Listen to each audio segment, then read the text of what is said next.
My name's Nick Pope, formerly with the British Ministry of Defence. Since 1950, the British government has received over 10,000 UFO reports. Now, responsibility for this subject rests with the Ministry of Defence, whose remit is to look for evidence of any potential threat to the United Kingdom or anything else of any defence significance. From 1991 through to 1994, I was the desk officer responsible for these investigations.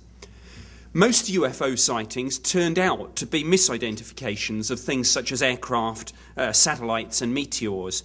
But in around 5% of cases, no explanation could be found. And these cases included incidents where reliable witnesses, such as police officers and pilots, reported structured craft performing speeds and manoeuvres significantly in excess of anything that they'd seen military jet aircraft perform.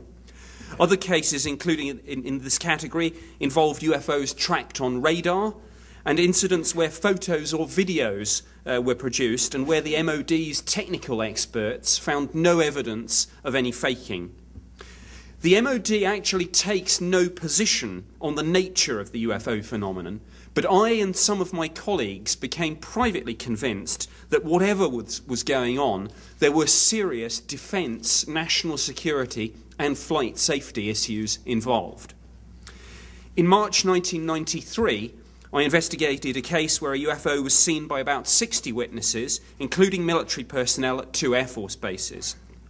Witnesses included a patrol of Air Force police and a meteorological officer with 8 years' experience. Now, this latter witness described a triangular-shaped craft moving in an erratic way. It was midway in size between a C-130 transport aircraft and a Boeing 747.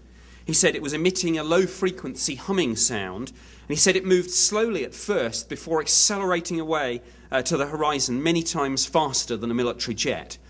My head of division's brief to the Assistant Chief of the Air Staff concluded, quote, "In summary, there would seem to be some evidence on this occasion that an unidentified object or objects of unknown origin was operating over the UK," unquote.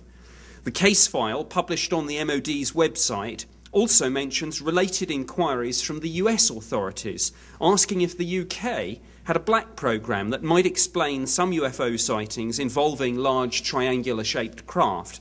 Now, that's interesting, given the US government's public position that UFOs are no longer investigated.